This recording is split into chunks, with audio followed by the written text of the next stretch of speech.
तो दोस्तों एक तरफ जहां पे प्रोजेक्ट 75I सबमरीनों के डिले होने का खबर आ रहा है, मतलब मिनिस्ट्री ऑफ डिफेंस की तरफ से इसके जो रिक्वेस्ट पर प्रपोजल है उसके आखिरी सबमिशन डेट को और 6 महीना बढ़ा के दिसंबर के अंत तक करने का बात कहा जा रहा है। तो वहीं पे अब प्रोजेक्ट 75I को लेके ही संपूर्ण सवाल उठ रहा है कि क्या ये प्रोजेक्ट कभी कंप्लीट हो पाएगा कि नहीं। हालांकि दोस्तों खाली यही सवाल नहीं उठ रहा है, बल्कि इसके साथ साथ अब इंडिजिनियस डीजल इलेक्ट्रिक सबमरीन के डेवलपमेंट का भी सवाल उठ रहा है, क्योंकि अगर भारत न्यूक्लियर पावर सबमरीनों का डिजाइन और डेवलपमेंट कर सकता है तो इंडिजिनियस डीजल इलेक्ट्रिक सबमरीन क्यों डेवलप नहीं कर सकता। और साथ ही साथ अब ये भी बताया जा रहा है कि इंडिया प्रोजेक्ट 76 के ऊपर भी काम शुरू कर चुका है। दोस्तों आज के इस वीडियो में आप लोगों को बताऊंगा कि प्रोजेक्ट 76 असल में है क्या और इंडिया प्रोजेक्ट 76 के अंतर्गत किस तरीके के सबमरीन को निर्माण करना चाहता है। तो डिटेल में जानने के लिए वीडियो के आखिर तक बने रहिए और चैनल को सब्सक्राइब और वीडियो को लाइक जरूर कीजिए। तो दोस्तों जब रविवार के दिन खबर आया कि मिनिस्ट्री ऑफ डिफेंस की तरफ से प्रोजेक्ट 75I के अंतर्गत जो रिक्वेस्ट फॉर प्रपोजल है उसके सबमिशन के जो आखिरी डेट है उसे और एक बार एक्सटेंड करते हुए दिसंबर महीने के अंत तक किया जा रहा है, मतलब करीब करीब ये प्रोजेक्ट और 6 महीना डिले होने जा रहा है। तो वहीं पे इसके बाद इस प्रोजेक्ट को लेके कई तरीके के सवाल अब उठ चुका है। दोस्तों कई लोगों के मन में ये भी सवाल है कि क्या भारत कभी भी प्रोजेक्ट 75I को और संपूर्ण कर सकेगा। हालांकि दोस्तों इस तरीके के सवाल जहां पे इंडिया के जो अंडर वाटर कैपेबिलिटी के मॉडर्नाइजेशन है उसके ऊपर भी सवाल उठा रहा है, तो वहीं पे आपको जान लेना चाहिए कि अंडर वाटर कैपेबिलिटी को मॉडर्नाइज करने के लिए केवल मात्र प्रोजेक्ट 75I ही एक सहारा नहीं है, बल्कि इंडिया और भी कई दिशाओं से काम कर रहा है। खास करके एक ऐसा दिशा जहां पे अब इंडिया अपने खुद के डिजाइन किया हुआ डीजल इलेक्ट्रिक सबमरीनों को तैयार करना चाहता है। मतलब इंडिया और अन्य सोर्सेस के तरफ से और अपेक्षा नहीं कर रहा है, बल्कि अपने काम को शुरू कर चुका है। दोस्तों रिपोर्ट में बताया जा रहा है कि नेवल डिजाइन ब्यूरो एक कन्वेंशनल डीजल इलेक्ट्रिक सबमरीन जो कि AIP सिस्टमों से लैस है उसे इन हाउस प्रोजेक्ट के अंतर्गत डिजाइन कर रहा है और इसे प्रोजेक्ट 76 का नाम दिया जा रहा है। हालांकि दोस्तों रिपोर्टों में यह भी बताया जा रहा है कि जो प्रोजेक्ट 76 का डिजाइन है इसे कंप्लीट होने के लिए शायद 1 साल या 1.5 साल का और अतिरिक्त समय लगे, पर अब तक ये क्लियर नहीं हो सका कि ये क्या प्रोजेक्ट 75I को सरपास्ट करेगा।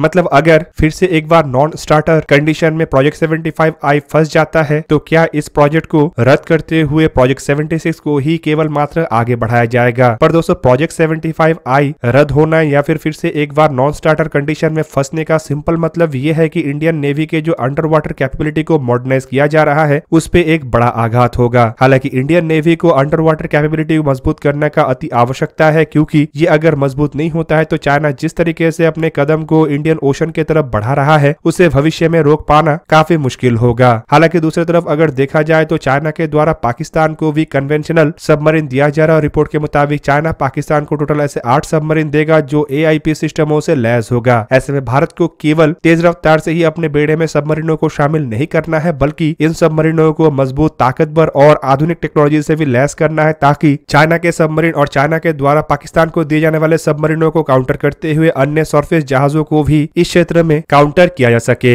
हालांकि सबमरीन के ताकत को अगर मजबूत नहीं बनाया जाता है तो चाइना के सरफेस जहाजों के मन में भय नहीं होगा और चाइना अपने सरफेस जहाजों को लगातार निर्भय रूप में इंडियन ओशन के अंदर भेजता रहेगा। हालांकि दोस्तों अगर देखा जाए तो इंडिजिनियस सबमरीनों के डिजाइन और डेवलपमेंट का जो खबर है ये कोई नया खबर नहीं है, बल्कि लगभग 1 दशक से ये खबर कई बार मीडिया हाउसों के प्रमुखता के अंदर आ चुका है। खास करके ये इसीलिए उठाया जाता है क्योंकि इंडियन नेवी के जो 30 साल प्लान है जिसे साल 1999 में कैबिनेट कमेटी ऑन सिक्योरिटी की तरफ से आगे बढ़ाने का अनुमति दिया गया था, उसके अंतर्गत टोटल 24 सबमरीनों को निर्माण किया जाना था, जिनमें 12 सबमरीन तो प्रोजेक्ट 75 और प्रोजेक्ट 75I के अंतर्गत विदेशी सबमरीन था, जबकि बाकी के 12 सबमरीनों को इन हाउस इंडिजिनियसली डेवलप किया जाना था। दोस्तों पिछले दशक में यह भी खबर आया था कि DRDO की तरफ से एक इन हाउस डिजाइन सबमरीन को इंडियन नेवी के सामने रखा गया है, लेकिन ये सबमरीन इंडियन नेवी के द्वारा रिजेक्ट किया गया। रिपोर्ट के मुताबिक DRDO की तरफ से एक डीजल इलेक्ट्रिक सबमरीनों के डिजाइन को बनाते हुए नेवी के सामने इसे पेश किया गया था, लेकिन नेवी के द्वारा इसे रिजेक्ट इसीलिए किया गया क्योंकि नेवी की आवश्यकता इससे कुछ अलग था। हालांकि दोस्तों ये भी खबर था कि नेवल डिजाइन ब्यूरो के तरफ से नेवी के लिए कन्वेंशनल सबमरीनों के और एक डिजाइन सुपर कल्वरी के रूप में भी प्रस्तावित किया गया था, जो बेसिकली एग्जिस्टिंग स्कॉर्पियन सबमरीन मतलब जो कल्वरी क्लास सबमरीन है उसके ही बेस पे है, लेकिन इसे और थोड़ा लंबा करके इसमें AIP सिस्टम मतलब एयर इंडिपेंडेंट प्रोपल्शन सिस्टमों को लगाने का जगह बनाने के साथ साथ वर्टिकल लॉन्चिंग सिस्टमों को भी लगाने का जगह बनाने का बात कहा गया, ताकि इसमें लॉन्ग रेंज क्रूज मिसाइलों को भी लगाया जा सके। और इससे सबमरीनों के खाली आकार में ही परिवर्तन नहीं आता, बल्कि सबमरीनों के वजन भी बढ़ के करीबन 3000 टन के आसपास हो जाता और रिपोर्ट के मुताबिक जो AIP सिस्टम और वर्टिकल लॉन्चिंग सिस्टमों को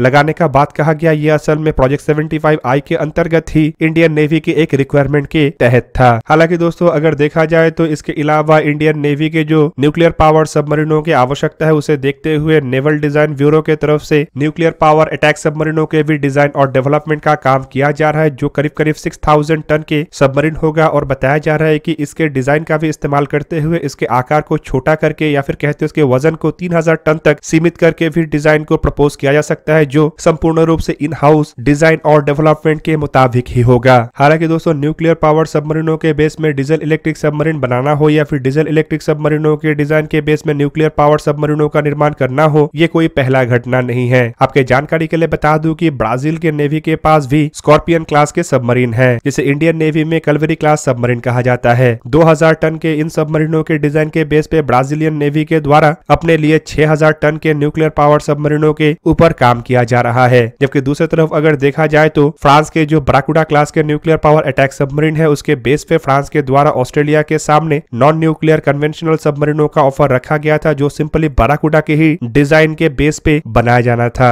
मतलब न्यूक्लियर पावर सबमरीनों को कन्वेंशनल सबमरीनों में परिवर्तन किया जा सकता है और इसे परिवर्तन करना इतना मुश्किल काम नहीं है जितना मुश्किल काम पूरा स्क्रैच से एक नया सबमरीन के डिजाइन और डेवलप करना है। हालांकि दोस्तों बताया जा रहा है कि इंडिया जो प्रोजेक्ट 76 के ऊपर काम कर रहा है, इसे अप्रूवल साल 2025 के बाद ही दिया जा सकता है, जब तक प्रोजेक्ट 75I को लेकर कोई क्लियर व्यू नहीं आता है। हालांकि दोस्तों अगर प्रोजेक्ट 75I आगे बढ़ता है और इसके अंतर्गत 6 सबमरीनों को इंडियन नेवी के लिए खरीदा जाता है, तब भी प्रोजेक्ट 76 को आगे बढ़ाया जाएगा, लेकिन ये थोड़ा और टाइम टेकन होगा। तो वहीं पे अगर प्रोजेक्ट 75I को आगे नहीं बढ़ाया जाता है तो माना जा रहा है कि प्रोजेक्ट 76 को और तेज रफ्तार करते हुए जल्द से जल्द इसके ऊपर काम शुरू किया जा सकता है। दोस्तों प्रोजेक्ट 75I को लेकर इसीलिए भी अब अधिक चर्चा हो रहा है, क्योंकि अगर भारत जैसे देश अपने बलबूते पे एयरक्राफ्ट कैरियर जैसे बड़े आकार के जहाज का निर्माण कर सकता है और साथ ही साथ इसके अलावा अरिहंत जैसे न्यूक्लियर पावर बैलिस्टिक मिसाइल सबमरीनों के डेवलपमेंट और डिजाइन कर सकता है और उसके बेस पे न्यूक्लियर पावर अटैक सबमरीनों के भी डिजाइन करने की तरफ आगे बढ़ रहा है, तो ऑब्वियसली ये सवाल तो लाजमी है कि क्यों भारत के द्वारा खुद के कन्वेंशनल सबमरीनों के डिजाइन और डेवलपमेंट नहीं किया जा रहा है, जबकि इंडिया ऑलरेडी कलवेरी क्लास सबमरीनों को अपने देश में निर्माण करके इस तरीके के सबमरीनों को निर्माण करने का एक्सपीरियंस हासिल कर चुका है। जबकि दूसरी तरफ आपके जानकारी के लिए बता दूं कि सबमरीनों में इस्तेमाल होने वाले कई तरीके के ऑनबोर्ड सिस्टमों के साथ साथ AIP सिस्टम, सबमरीनों के स्टील जैसे इक्विपमेंटों को भारत की तरफ से अब तक निर्माण किया जा चुका है और इन्हीं का ही इस्तेमाल बड़े मात्रा में प्रोजेक्ट 75I में भी करने का इरादा रखा जा रहा है। ऐसे में अगर भारत के पास क्षमता है, भारत के पास इक्विपमेंट है, भारत के पास सबमरीनों को बनाने के लिए जो जो चीजों का आवश्यकता है वो सभी है, तो भारत के द्वारा क्यों नहीं अभी तक प्रोजेक्ट 76 या फिर कहे तो अन्य किसी भी प्रोजेक्ट के अंतर्गत नया डिजाइन और डेवलपमेंट के तहत इंडिजिनियस सबमरीनों के ऊपर काम शुरू नहीं किया गया है। दोस्तों अगर भारत को चाइना को मैच करना है और इंडियन ओशन के अंदर भारत के जो दबदबा है उसे आने वाले दशकों में भी बरकरार रखना है, तो भारत को केवल विदेशी सबमरीनों के ऊपर ही निर्भर नहीं करना है, बल्कि अपने खुद के डिजाइन और डेवलपमेंट के ऊपर भी काम करना पड़ेगा। और यहाँ पे केवल मात्र न्यूक्लियर पावर सबमरीन ही भारत की आवश्यकताओं को पूरा नहीं कर सकता, बल्कि भारत को डीजल इलेक्ट्रिक सबमरीनों का भी बड़े मात्रा में आवश्यकता पड़ेगा, क्योंकि इस तरीके के सबमरीन काफी अधिक स्टेल्थी होते हैं और आजकल के जमाने में जो AIP सिस्टम तैयार हुआ है ये सबमरीनों को लंबे समय तक पानी के नीचे रहने में मदद करता है, जो काफी हद तक रीजनल एरिया में सबमरीनों के ऑपरेशनों को लंबे समय तक भी रख सकता है और एक तरीके से न्यूक्लियर पावर सबमरीनों के जैसे कैपेबिलिटी भी देता है, जबकि ये लागत में न्यूक्लियर पावर सबमरीनों के मुकाबले में कम और वजन में भी हल्का और साथ ही साथ अधिक स्टेल्थियर भी है। तो दोस्तों ये था आज का वीडियो। अगर आपको वीडियो अच्छा लगा तो लाइक कीजिए और मेरे चैनल को सब्सक्राइब कीजिए और साथ में बना हुआ बेल आइकन को भी प्रेस कर दीजिए ताकि आप मेरा वीडियो देख पाए सबसे पहले। जय हिंद।